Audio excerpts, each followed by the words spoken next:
pertemuan 12, yaitu tentang pengujian perangkat lunak. Dasar-dasar pengujian perangkat lunak. Pengujian perangkat lunak adalah proses menjalankan dan mengevaluasi sebuah perangkat lunak secara manual maupun otomatis untuk menguji apakah perangkat lunak sudah memenuhi persyaratan atau belum, atau untuk menentukan perbedaan antara hasil yang diharapkan dengan hasil yang sebenarnya. Pengujian bertujuan untuk mencari kesalahan.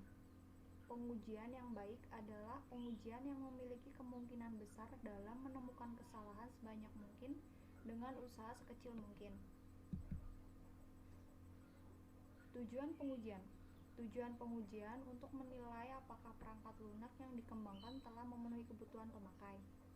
Menilai apakah tahap pengembangan perangkat lunak telah sesuai dengan metodologi yang digunakan.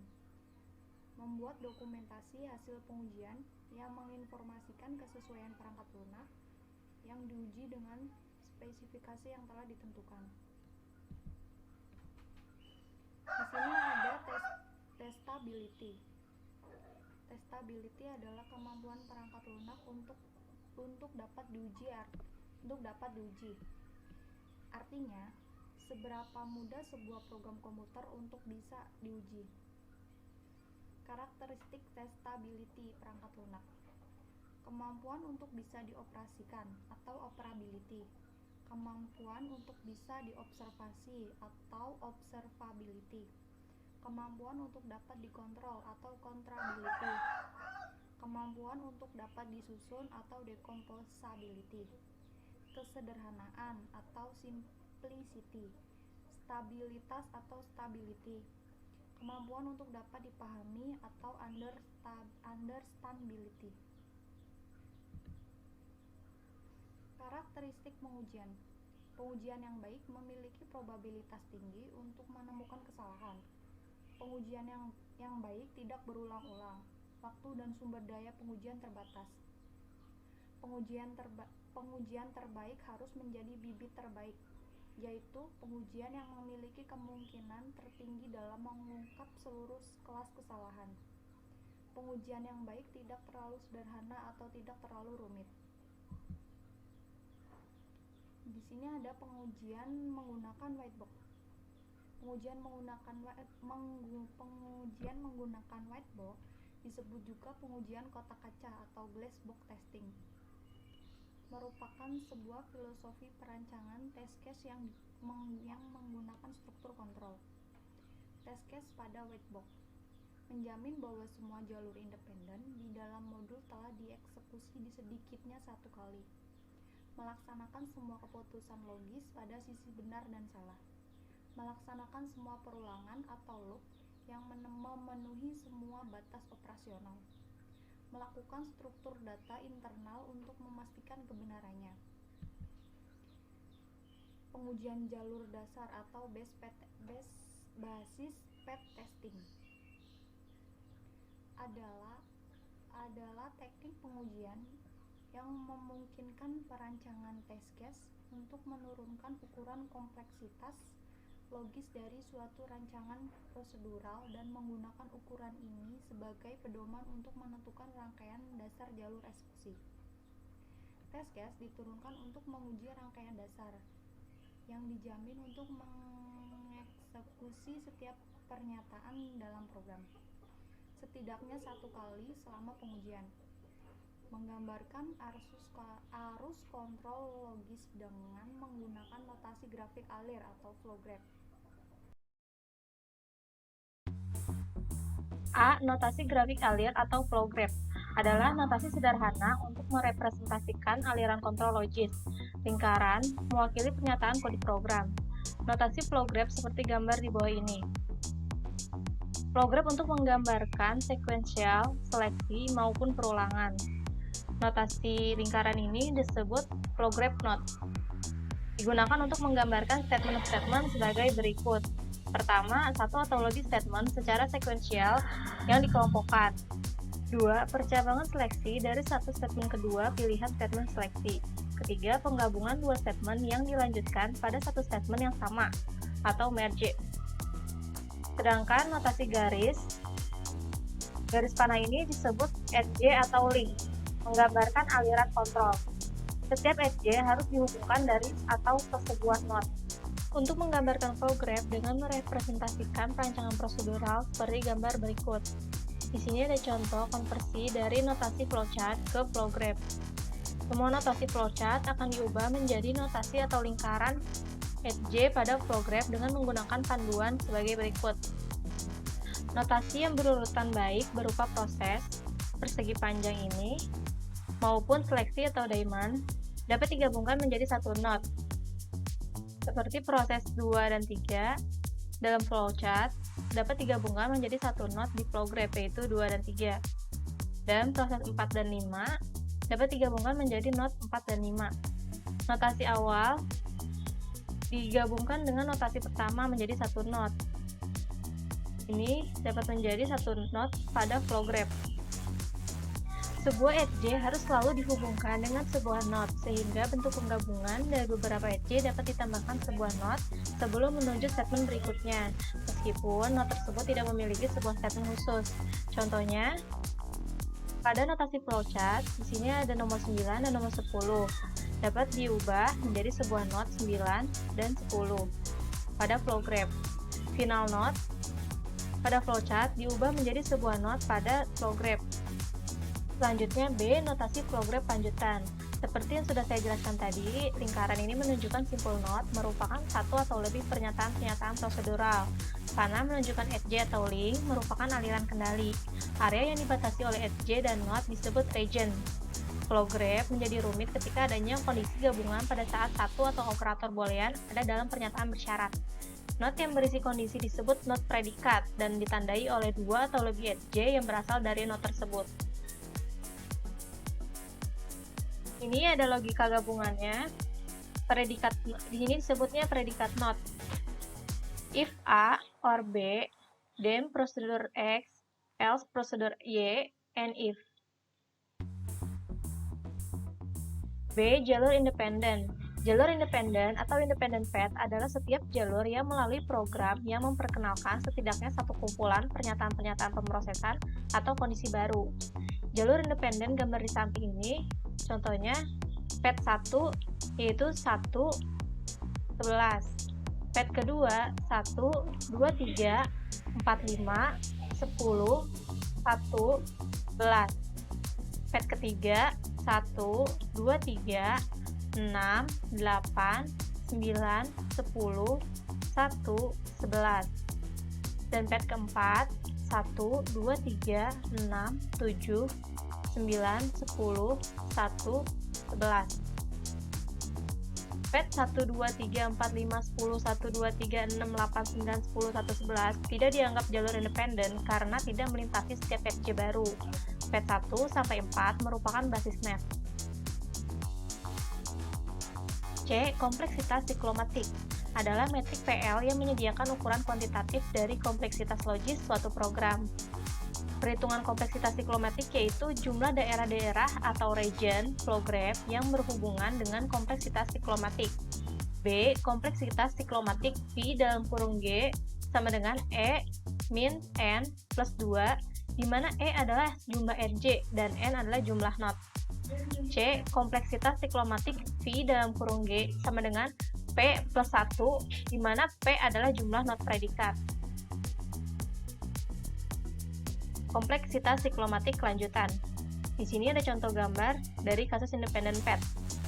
Jumlah region adalah 4. V dalam kurung G sama dengan 11 edge dikurang 9 node plus 2 sama dengan 4. V dalam kurung G sama dengan 3 node predikat plus 1 sama dengan 4. Jadi kompleksitas siklomatiknya adalah 4.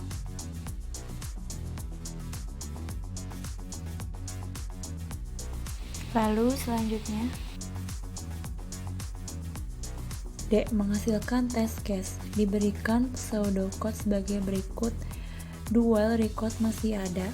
Jika record ke-1 sama dengan 0, maka record diproses, simpan di buffer. Lalu jika record kedua sama dengan 0, maka record diproses dan simpan di file. Lalu selesai. Langkah-langkah untuk menurunkan basis set. Yang pertama, buat flow graph. Yang kedua, menentukan independent path. Yang ketiga, menentukan kompleksitas siklomatik. Pengujian struktur kontrol. Yang pertama, pengujian kondisi. Pengujian kondisi adalah metode perancangan test case yang menguji kondisi logis yang terdapat dalam modul program. Kondisi sederhana adalah variabel boolean atau ekspresi relasional. Kemungkinan didahului oleh satu operator not. Jenis kesalahan dalam kondisi meliputi kesalahan operator boolean, kesalahan variabel boolean, kesalahan kurung boolean, kesalahan operator relasional, dan kesalahan ekspresi aritmatika. Yang kedua, pengujian perulangan. Ini adalah teknik pengujian white box yang fokus pada validitas konstruksi perulangan. Yang pertama, perulangan sederhana. Pengujian dilakukan dengan mudah, di mana N jumlah maksimum yang diizinkan melewati perulangan sebagai berikut. A. Melewati perulangan secara keseluruhan. B. Hanya 1 kali melalui perulangan. C. 2 kali melalui perulangan. D. Melalui perulangan sebanyak M, di mana M lebih besar daripada N. E. N sama dengan N-1, N plus 1 melalui perulangan.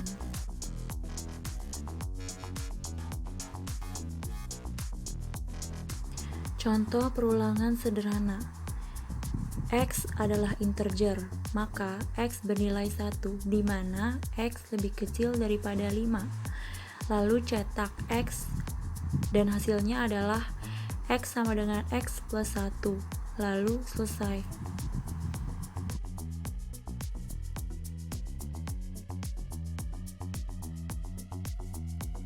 Perulangan berserang. Menggunakan pendekatan perulangan sederhana sehingga jumlah pengujian akan meningkat. Petunjuk pengujian yang pertama, mulai dari perulangan terdalam dan atur semua perulangan ke nilai minimum. Yang kedua, lakukan pengujian perulangan sederhana untuk perulangan terdalam sambil menjaga perulangan luar pada nilai minimum, misal counter perulangan. C. Lanjutkan pada perulangan keluar dan lakukan pengujian pada perulangan berikutnya. Lakukan sampai semua perulangan telah diuji. Contoh perulangan bersarang. I dan J adalah integer. Untuk I bernilai 1 dari 4. Untuk J nilai 1 dari 3. Jika dicetak I dan J, maka selesai.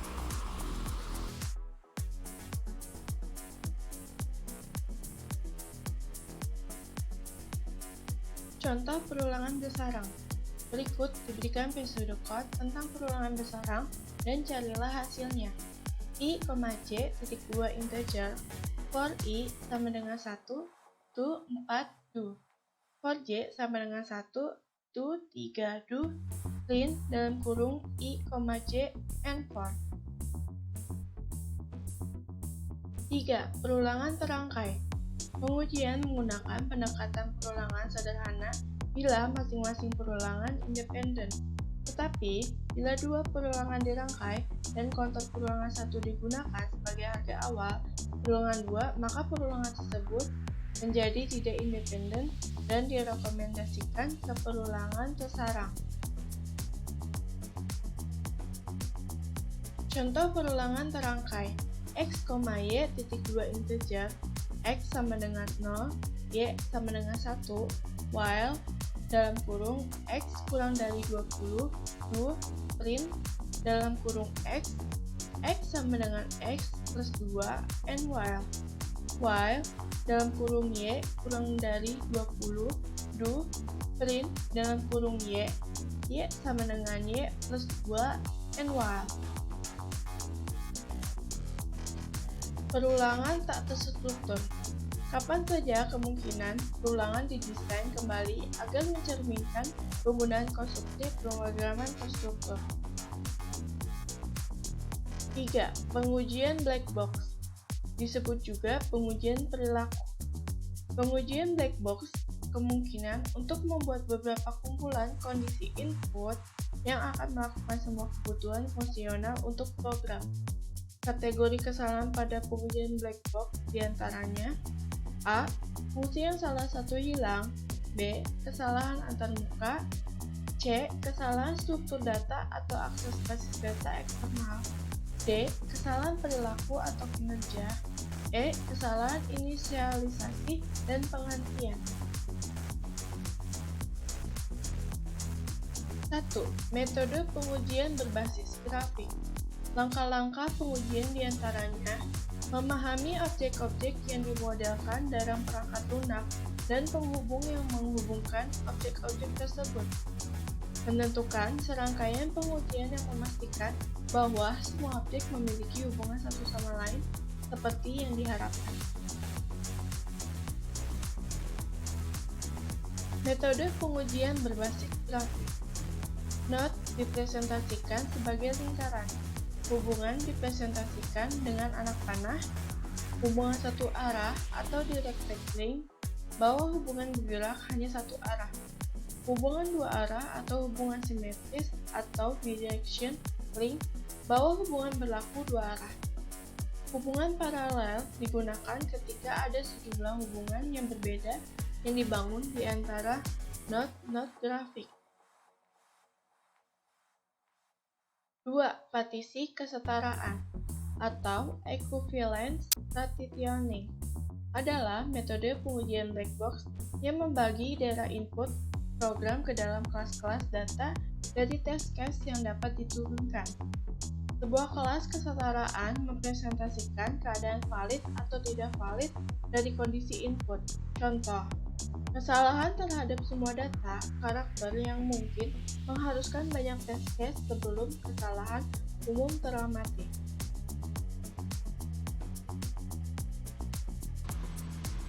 Partisi kesetaraan. Kelas kesetaraan dapat didefinisikan jika kondisi input menspesifikasi rank satu kelas kesetaraan yang valid dan kedua kelas kesetaraan yang tidak valid didefinisikan. Kelas kesetaraan dapat didefinisikan jika kondisi input membutuhkan nilai tertentu. Satu kelas kesetaraan yang valid dan kedua kelas kesetaraan yang tidak valid didefinisikan. Kelas kesetaraan dapat didefinisikan jika kondisi input menspesifikasi anggota dari himpunan. Satu kelas kesetaraan yang valid dan kedua kelas kesetaraan yang tidak valid didefinisikan. Kelas kesetaraan dapat didefinisikan jika kondisi input adalah boolean, salah satu kelas kesetaraan yang valid dan kedua kelas kesetaraan yang tidak valid ditentukan. Contoh pengujian equivalence partitioning. Ketentuan diskon 20% untuk pembelian barang sejenis sebanyak 2 dan diskon 30% untuk pembelian barang sejenis sebanyak 3 atau lebih. Nomor 1. Test case, user mengisi jumlah barang sama dengan 0. Hasil yang diharapkan, sistem tidak memproses transaksi dan menampilkan umpan balik. Hasil yang diperoleh, sistem menampilkan pesan bahwa jumlah pembelian harus diisi, keterangannya berhasil. Nomor 2, test case, user mengisi jumlah barang sama dengan 1. Hasil yang diharapkan, sistem akan menghitung diskon dan subtotal. Hasil yang diperoleh, sistem menghitung diskon sebesar 0 dan menghitung subtotal. Keterangannya berhasil. Nomor 3, test case, user mengisi jumlah barang sama dengan 2. Hasil yang diharapkan, sistem akan menghitung diskon dan subtotal. Hasil yang diperoleh, sistem menghitung diskon sebesar 20% dan menghitung subtotal. Keterangannya berhasil. Nomor 4, test case, user mengisi jumlah barang lebih besar sama dengan 3. Hasil yang diharapkan, sistem akan menghitung diskon dan subtotal. Hasil yang diperoleh, sistem menghitung diskon sebesar 30% dan menghitung subtotal. Keterangannya berhasil. Ketiga, analisis nilai batas atau boundary value analysis merupakan teknik perancangan test case yang melengkapi partisi kesetaraan dengan fokus pada kondisi input dan juga akan menghasilkan output. Banyak kesalahan terjadi pada kesalahan input. PVA mengizinkan untuk menyeleksi kasus uji yang menguji batasan nilai input. PVA merupakan komplemen dari equivalent partitioning, lebih memilih pada elemen-elemen di dalam kelas equivalent pada bagian sisi batas dari kelas. PVA A. Jika kondisi input menspesifikasi rank yang dibatasi oleh nilai A dan B, test case harus dirancang dengan nilai A dan B, dan hanya di atas dan di bawah nilai A dan B. B. Jika kondisi input menspesifikasi jumlah nilai, test case harus dikembangkan untuk menguji jumlah-jumlah minimum dan maksimum. C. Terapkan pedoman 1 dan 2 untuk kondisi input. Yang D. Jika struktur data program internal memiliki batas-batas yang telah ditentukan, pastikan untuk merancang test case untuk menguji struktur data pada batasannya. Contoh pengujian PVA. Jika sistem menampilkan jumlah stok barang N, maka nomor 1, test case, user mengisi stok sama dengan 0. Hasil yang diharapkan, sistem tidak memproses transaksi dan memberikan umpan balik. Hasil yang diperoleh, sistem menampilkan pesan bahwa jumlah pembelian harus diisi. Keterangannya berhasil. Nomor 2, test case, user mengisi stok sama dengan 1 sampai N. Hasil yang diharapkan, sistem akan memproses transaksi dan mengurangi jumlah stok. Hasil yang diperoleh, sistem menghitung subtotal dan mengurangi jumlah subtotal. Keterangannya berhasil. Nomor 3, test case, user mengisi stok lebih besar N. Hasil yang diharapkan, sistem tidak memproses transaksi memberikan umpan balik. Hasil yang diperoleh, sistem menampilkan pesan bahwa jumlah pembelian melebihi stok. Catatan, sebaiknya tidak memasuki sesuai harapan pada kolom ini. Keterangannya berhasil. 4. Di sini ada pengujian larik ortogonal. Dapat diterapkan untuk masalah-masalah di mana input domain relatif kecil tetapi terlalu besar untuk mengakomodasi pengujian yang lengkap. Bermanfaat dalam menemukan kesalahan terkait dengan logika yang salah dengan komponen PL. Di sini ada contoh. Ada logo, memasukkan email dan password, login, cancel.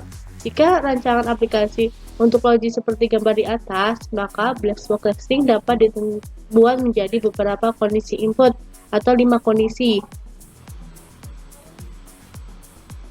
Contoh pengujian keamanan pada user login. Nomor 1, test case, user tidak mengisi username atau password atau keduanya.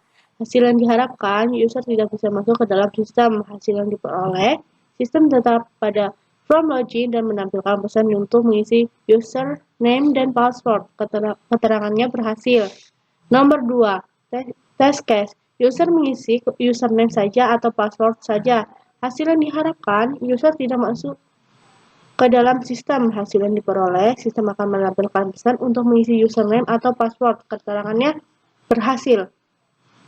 Nomor 3, test case, user salah mengisi username. Hasil yang diharapkan, username tidak bisa masuk ke dalam sistem. Hasil yang diperoleh, sistem akan menampilkan pesan jika username atau password salah. Keterangannya berhasil. Keempat, nomor 4, test case, user salah mengisi password. Hasil yang diharapkan, user tidak bisa masuk ke dalam sistem. Hasil yang diperoleh, sistem akan menampilkan pesan jika username atau password salah. Keterangannya berhasil. Nomor 5, test case, user salah mengisi username dan password. Hasil yang diharapkan, user tidak bisa masuk ke dalam sistem. Hasil yang diperoleh, sistem akan menampilkan pesan jika user atau password salah. Keterangannya berhasil.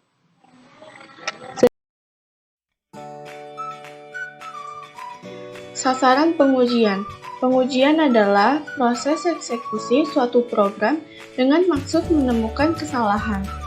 Test case yang baik adalah test case yang memiliki probabilitas tinggi untuk menemukan kesalahan yang belum pernah ditemukan sebelumnya.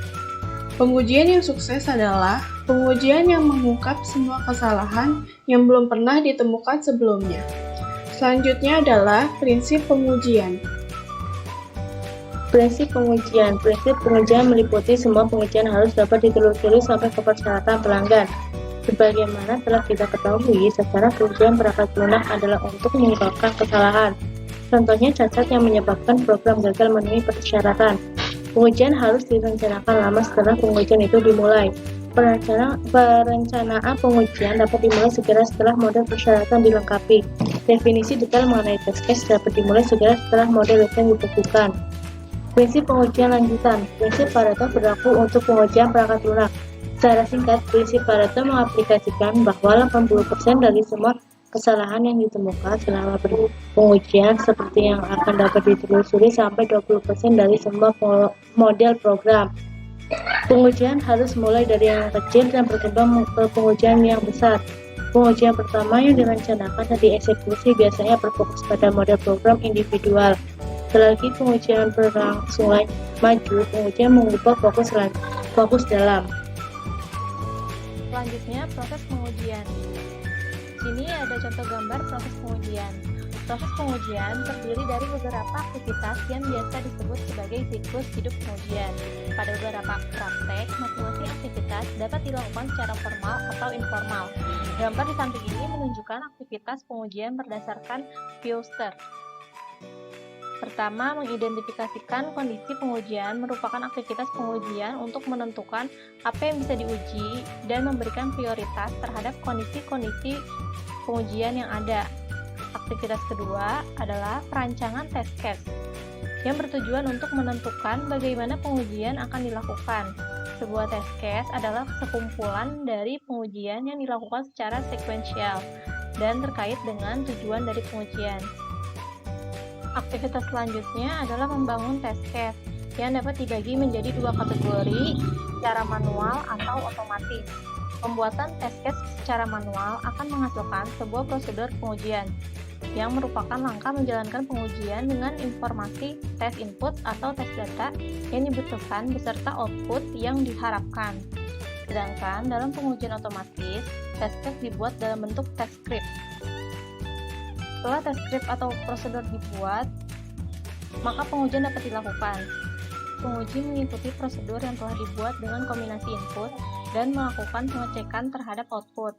Hasil pengujian serta catatan observasi lainnya dicatat secara manual. Sedangkan pada pengujian secara otomatis, konfigurasi terhadap alat pengujian harus dilakukan terlebih dahulu. Kemudian, test script dipilih dan dijalankan secara otomatis. Setelah itu, aktivitas terakhir dari pengujian adalah melakukan perbandingan terhadap hasil pengujian dengan hasil yang diharapkan. Di sini ada black box testing. Black box testing memfokuskan pada keperluan fungsional dari software. Black box testing merupakan pendekatan untuk menemukan kesalahan selain menggunakan white box testing. Black box testing mengabaikan struktur kontrol dan difokuskan pada informasi domain. Di sini ada keuntungan dari black box testing, yaitu untuk pengujian tidak berupa non-teknis. Pengujian kasus dirancang sesegera setelah spesifikasi fungsional yang lengkap. Digunakan untuk memverifikasi kontradiksi dalam sistem aktual dan spesifikasi. Kekurangan pada black box testing yang pertama adalah menginput pengujian berasal dari ruang sampel yang besar. Yang kedua, sulit untuk mengidentifikasi semua input dalam waktu pengujian yang terbatas. Test case menjadi lambat dan sulit. Ketiga, kemungkinan memiliki jalur yang tidak dikenal selama pengujian. Kurang lebihnya presentasi kami, mohon maaf. Wabillahi taufiq wal hidayah. Wassalamualaikum warahmatullahi wabarakatuh.